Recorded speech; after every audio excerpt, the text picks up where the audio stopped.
Hi everyone, कैसे हैं आप सब लोग। आई होप कि आप सब अच्छे होंगे, घर पे होंगे। दोस्तों, कई यूनिवर्सिटी का पेपर्स हो चुके हैं। जैसे कि दुर्ग यूनिवर्सिटी का पेपर हो चुका है। ऐसे कुछ कुछ यूनिवर्सिटी है जिनका हिंदी भाषा का पेपर हो चुका है। दोस्तों, आज मैं इस वीडियो में बात करने वाला हूँ हिंदी भाषा के ऊपर कि हिंदी भाषा में किस किस टाइप के प्रश्न पूछे गए थे 2023 में। दोस्तों, मेरा एग्ज़ाम हो चुका है ना। तो कई यूनिवर्सिटी ऐसे हैं जिनका अभी एग्ज़ाम हिंदी भाषा का नहीं हुआ है। तो उन यूनिवर्सिटी वाले जो भाई बहन हैं उनके लिए बाकायदा मैं एक वीडियो बना के लाया हूँ कि मैंने किस तरह से मेरा प्रश्न आया था। तो यहाँ पे हम बीए, बीकॉम, बीएससी एवं बीएचएससी प्रथम वर्ष 2023 के परीक्षा हेतु हिंदी भाषा का जो प्रश्न पत्र कैसा आया होता, तो कैसा आया था, क्या कुछ आया था, सारा कुछ वीडियो में बताने वाला हूँ। यहाँ पे मैं पेपर भी लेके आऊँ दोस्तों। यहाँ पे आप देख सकते हैं फाउंडेशन कोर्स बीए फर्स्ट, मतलब यहाँ पे बीए बीएड पार्ट वन का है ना दोस्तों। पार्ट टू इंग्लिश लैंग्वेज आ जाता है, पार्ट वन हिंदी आ जाता है। तो पेपर वन हिंदी भाषा, यहाँ पे आप देख सकते हैं हिंदी भाषा लिखा हुआ है। यहाँ पे आप देख सकते हैं 2023 भी लिखा दोस्तों। इसी वर्ष का है, मार्च अप्रैल में भी हुआ। ये मेरा पेपर मार्च में हुआ, मार्च अप्रैल में 2023 में। तो 2023 का ये पेपर आप देख सकते हैं। ऐसे ही चाहता है दोस्तों, आप पूरा कुछ मैं सारा कुछ इस वीडियो में बताने वाला हूँ कि कैसे किस किस टाइप के प्रश्न आए हुए थे। तो यहाँ पे हम देख सकते हैं 3 घंटे का मेरा टाइम दिया हुआ था। मैक्सिमम मार्क्स 75 नंबर का था, मिनिमम पास मार्क यहाँ पे 26 नंबर लाना था पास होने के लिए। तो टोटल 75 नंबर का पेपर दोस्तों, 3 घंटे का टाइम दिया गया था, जो कि मेरा पेपर हो चुका है। तो यहाँ पे मैं बताने वाला हूँ हिंदी भाषा में, हिंदी भाषा का ये कौन कौन से यूनिवर्सिटी वालों के लिए काम करेगा ये पेपर। यहाँ पे लिखा हुआ है, पंडित रविशंकर शुक्ल दुर्ग, बस्तर, बिलासपुर एवं सरगुजा विश्वविद्यालय परीक्षा हेतु नवीनतम स्वीकृत पाठ्यक्रम। मतलब कि ये जो मैं पेपर दिखाऊंगा वो दोस्तों, ये इन्हीं यूनिवर्सिटी वालों के लिए काम करेगा। अगर आप अदर यूनिवर्सिटी से हैं और अगर आपके सिलेबस में ये सब हैं, ये सब जो क्या लिखा हुआ है ना जी, ये जो मैं प्रश्न दिखाने वाला हूँ वो सारा कुछ प्रश्न अगर आपके भी यूनिवर्सिटी के जो भी पाठ्यक्रम है उनमें से अगर मैच करते हैं दोस्तों, तो अगर ये प्रश्न आपके लिए बहुत इंपॉर्टेंट हो सकते हैं। आप भी इनकी तैयारियां कर सकते हैं। तो वीडियो के एंड तक बने रहिए, सारा कुछ मैं दिखाने वाला हूँ।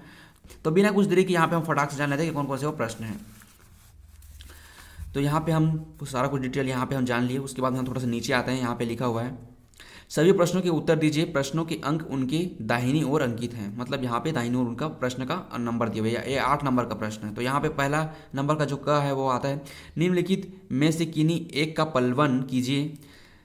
पलवन करना, यहाँ पे ये पहला का कर लो या फिर दूसरा का कर लो या फिर तीसरा का कर लो। साहित्य समाज का दर्पण है। मैंने इसको यहाँ पे आंसर बनाया हुआ था। मैंने इसको, मेरे को सरल लगा तो मैंने इसका आंसर लिखा था, साहित्य समाज का दर्पण है। देखो, तो साहित्य मतलब हो गया है हमारा जो साहित्य है जो पहले से चलता आ रहा है, वो समाज का एक दर्पण है। मतलब समाज को किस तरह से वो दर्पण दिखाता है, किस तरह से वो राह दिखाता है हमारा जो साहित्य है, तो उनके बारे में मैंने यहाँ पे विस्तार से।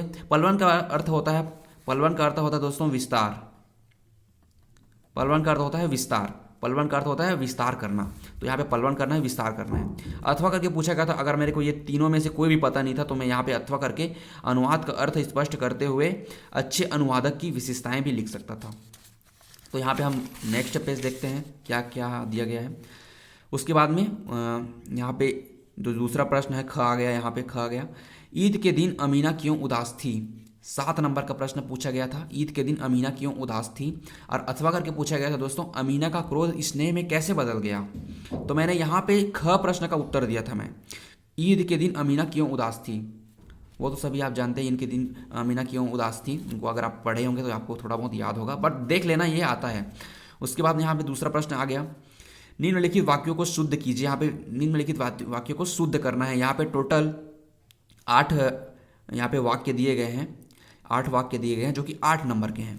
तो यहाँ पे पूरे का पूरा आपको क्या करना है, शुद्ध करना है। पूरे 8 का 8 शुद्ध करना था। तो मैंने यहाँ पे शुद्ध नहीं किया। यहाँ पे अनेकों शब्दों के एक अर्थ एक शब्द लिखिए। यहाँ पे मतलब अनेक शब्द दिए हुए हैं, तो अनेकों शब्द को मिलाकर जो एक शब्द बनता है तो उनको यहाँ पे लिखना है। तो जैसे कि मैंने यहाँ पे ये वाला बनाया था, पूरा 8 का 8, यहाँ पे ये वाला बनाया था मैंने 8 नंबर का, जिनका मूल्य न आका ना जा सके। तो जिनका मूल्य ना आका जा सके वो हो गया अमूल्य। जिनके समान दूसरा कोई नहीं, अद्वितीय। जिसकी उपमा ना हो, अनुपम।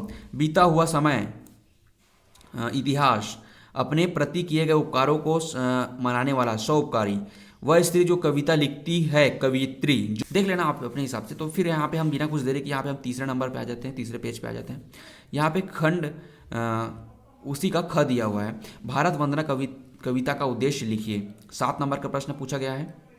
इसके बाद में जो उसी का अथवा दिया है दोस्तों, भारत वंदना में भारत माता की अंकित छवि के विषय में लिखिए। तो मैंने ये वाला बनाया था, ये वाला भारत वंदना में भारत माता की अंकित छवि को विषय में लिखिए, ये बनाया था। उसके बाद जो तीसरा आ गया, तीसरा कक्का आ गया, देवनागरी की प्रमुख विशेषताओं को लिखिए। और अथवा पूछा गया था, संक्षेपण में जिन बातों से बचना चाहिए उनका उल्लेख कीजिए।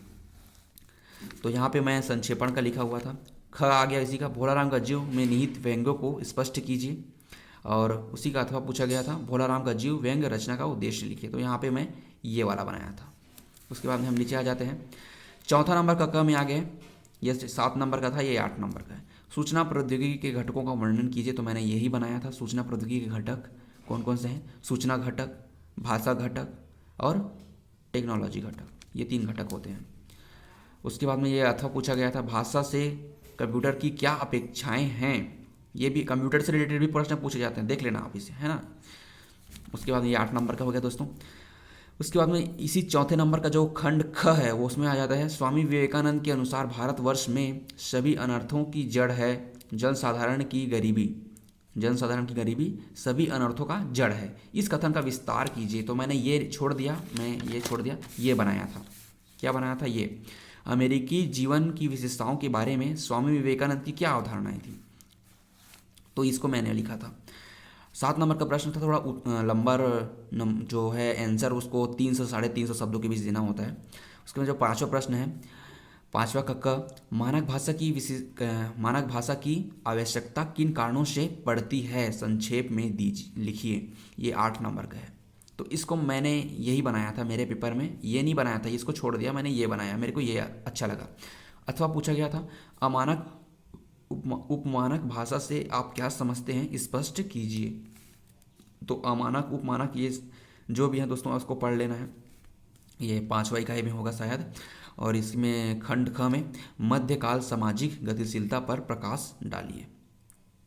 7 नंबर का प्रश्न है, इसको भी देख लेना। अथवा करके पूछा गया था, सामाजिक गतिशीलता के संदर्भ में आधुनिक काल के स्वरूप पर प्रकाश डालिए। तो मैंने ये बनाया था, मध्यकालीन सामाजिक गतिशीलता पर प्रकाश डालिए। मैंने दोस्तों यहाँ पे मैंने खंड ख को बनाया था, मध्यकाल सामाजिक गतिशीलता पर प्रकाश डालिए, मैंने ये वाला बनाया था। तो दोस्तों ये हमारा जो पेपर है, जो 75 नंबर का टोटल था, वो कंप्लीट हो गया। तो आई होप कि दोस्तों वीडियो आपको पसंद आया होगा। वीडियो अगर पसंद आए तो वीडियो कर देना यार एक लाइक, और चैनल पे नया है तो चैनल को कर देना सब्सक्राइब, ताकि ऐसे और इंपॉर्टेंट वीडियो हम हमेशा आपको दे सकें। हमेशा नोटिफिकेशन आप भी जबकि मोबाइल में आपका आए तो आप सबसे पहले हमारा वीडियो को वॉच कर सकें। मिलते हैं दोस्तों ऐसी कुछ और इंपॉर्टेंट वीडियो के साथ में, तब तक के लिए धन्यवाद।